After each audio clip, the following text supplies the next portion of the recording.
छत्रपती संभाजीनगरच्या पैठण तालुक्यातील पाचोड येथील धुळे-सोलापूर राष्ट्रीय महामार्गावर असलेल्या अंबिका मार्बल टेक्सटाईल दुकानाला अज्ञात चोरट्याने दरोडा टाकत सोन्याच्या दागिन्यांसह रोख रक्कम 7 ते 8 लाख रुपयांचा मुद्देमाल लंपास केल्याची धक्कादायक घटना आज सकाळी 8 वाजेच्या सुमारास उघडकीस आली आहे।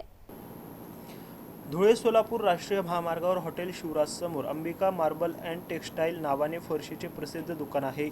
या दुकानाचे मालक हेमंत शांताराम सूर्यवंशी हे शनिवारी संध्याकाळी आपल्या नातेवाईकाकडे सहकुटुंब भेटण्यासाठी गेल्याची संधी साधत अज्ञात चोरट्याने दुकानातील तब्बल 3ऱ्या मजल्याच्या 2 बाय 2.5 आकाराच्या खिडकीतून आत प्रवेश करत कपाटामध्ये ठेवलेले सोन्याचे दागिने, ज्यामध्ये एक नेकलेस, अंगठी, कानातील दागिने, एक गळ्यातील चेन आणि रोख रक्कम 25,000 असे जवळपास 7 ते 8 लाख रुपयांचा मुद्देमाल अज्ञात चोरट्याने दरोडा टाकत लंपास केलाय।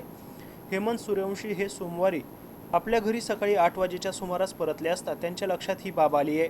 या घटनेची माहिती त्यांनी तात्काळ पाचोड पोलीस ठाण्याचे सहाय्यक पोलीस निरीक्षक सचिन पंडित यांना देताच तात्काळ त्यांनी आपल्या सहकाऱ्यांसह घटनास्थळी जाऊन घटनेचा पंचनामा केलाय।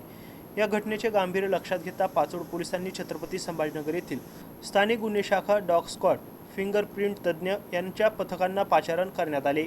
या पथकांनी घटनास्थळाची पाहणी करून अज्ञात चोरट्यांचा मागोवा घेण्याचा प्रयत्न केला असता डॉग स्क्वॉडला कुठलाही ठोस पुरावा हाती लागला नसल्याने या घटनेचा पुढील तपास करण्यास अपयश आल्याचं प्रथम मानलं जात आहे। या घटनेची नोंद पाचोड पोलीस ठाण्यात करण्यात आली असून पुढील तपास सहाय्यक पोलीस निरीक्षक सचिन पंडित यांच्या मार्गदर्शनाखाली पाचोड पोलीस करत आहे।